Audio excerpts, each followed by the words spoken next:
ಚಿಕ್ಕಮಗಳೂರು ಲೋಕಸಭಾ ಕ್ಷೇತ್ರದ ಟಿಕೆಟ್ಗಾಗಿ ತಿಕ್ಕಾಟ ಜಾಸ್ತಿ ಆಗ್ತಾ ಇದೆ. ಯಾರ ಪಾಲಾಗುತ್ತೆ ಚಿಕ್ಕಮಗಳೂರು ಉಡುಪಿ ಕ್ಷೇತ್ರದ ಟಿಕೆಟ್ ಅನ್ನೋದೇ ಈಗ ಸ್ವತಃ ಚಿಕ್ಕಮಗಳೂರು ಬಿಜೆಪಿ ಕಾರ್ಯಕರ್ತರದ್ದು ಪ್ರಶ್ನೆ ಆಗಿದೆ.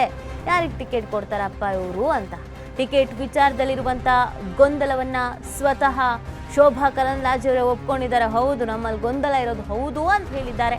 ಇನ್ನೊಬ್ಬರಿಗೆ ಅವಮಾನ ಮಾಡಿ ಟಿಕೆಟ್ ಕೇಳಬಾರದು ಅಂತ ಹೇಳಿದ್ದಾರೆ.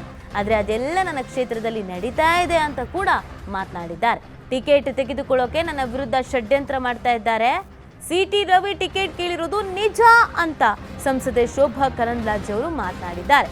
ನನ್ನನ್ನು ಕಾರ್ಯಕರ್ತರು ವಿರೋಧಿಸ್ತಾ ಇಲ್ಲ, ಒಂದು ಗುಂಪು ವಿರೋಧಿಸ್ತಾ ಇದೆ. ಮಾಜಿ ಶಾಸಕ ಸಿಟಿ ರವಿ ವಿರುದ್ಧ ಪರೋಕ್ಷವಾಗಿ ಶೋಭಾ ಕರಂದ್ಲಾಜೆ ಕಿಡಿಕಾರಿದ್ದಾರೆ.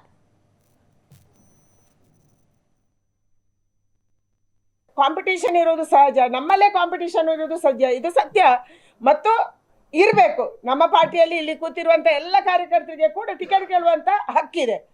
ಆದರೆ ಇನ್ನೊಬ್ಬರಿಗೆ ಅವಮಾನ ಮಾಡಿ ಟಿಕೆಟ್ ಕೇಳಬಾರ್ದು, ಅದೊಂದು ಸ್ವಲ್ಪ ನಡೆದಿದೆ. ಅದಕ್ಕೆ ಉತ್ತರವನ್ನು ಕೇಂದ್ರದ ನಾಯಕರು ಕೊಡ್ತಾರೆ. ನನ್ನ ನಾಯಕತ್ವದ ಮೇಲೆ ನನಗೆ ವಿಶ್ವಾಸ ಇದೆ, ಮಾಡ್ತಾ ಇದ್ದಾರೆ. ನಾನು ಹೇಳಿದೆ ಅಲ್ಲ, ಯಾರಿಗೆ ಟಿಕೆಟ್ಗೆ ಅಪೇಕ್ಷಿತೆ ಇದೆ, ಯಾರು ಹೊರ ಪಾರ್ಟಿಯಿಂದ ಬೇರೆ ಬೇರೆ ಪಾರ್ಟಿಯಿಂದ ಬಂದಿದ್ದಾರೆ, ಯಾರು ನಮ್ಮಲ್ಲೇ ಇದ್ದಾರೆ, ಅವರೆಲ್ಲರಿಗೂ ಅನಿಸಿದೆ ಈ ಕ್ಷೇತ್ರ ಗೆಲ್ಬೋದು, ನಾವು ನಿಲ್ಲಬೇಕು ಅಂತ ಹೇಳಿ.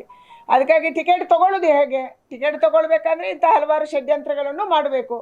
ರಾಜಕೀಯದಲ್ಲಿ ಇದು ನಡೆಯುವುದು ಸಹಜ.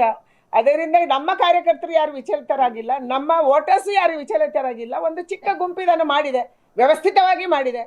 ಅದಕ್ಕಾಗಿ ಇದಕ್ಕೆ ನಾನು ವಿಚಲಿತಗೊಂಡಿಲ್ಲ, ನಮ್ಮ ಕಾರ್ಯಕರ್ತರು ವಿಚಲಿತಗೊಂಡಿಲ್ಲ. ಅವರು ರಾಷ್ಟ್ರೀಯ ನಾಯಕರು, ಅವರು ಡೆಲ್ಲಿ ಭೇಟಿ ಕೊಡೋದ್ರಲ್ಲಿ ತಪ್ಪೇನಿದೆ? ಅವರು ಹೋಗ್ತಾನೆ ಇರ್ತಾರೆ, ಬರ್ತಾನೆ ಇರ್ತಾರೆ. ಅವರು ಸಹಿತ ನಿಮ್ಮ ಕ್ಷೇತ್ರಕ್ಕೆ ಆಕಾಂಕ್ಷೆಯನ್ನು ಸಹಜವಾಗಿ ತಪ್ಪೇನಲ್ಲ. ಯಾರೋ ಅಪೇಕ್ಷಿತ ಪಟ್ಟರು ತಪ್ಪಲ್ಲ. ನಾನು ಹೇಳಿದೆ ಅಲ್ಲ, ಇಲ್ಲಿರುವಂಥ ಪ್ರತಿಯೊಬ್ಬರಿಗೆ ಕೂಡ ಹಕ್ಕಿದೆ. ಕಾಂಪಿಟೇಷನ್ ಇರೋದು ಸಹಜ.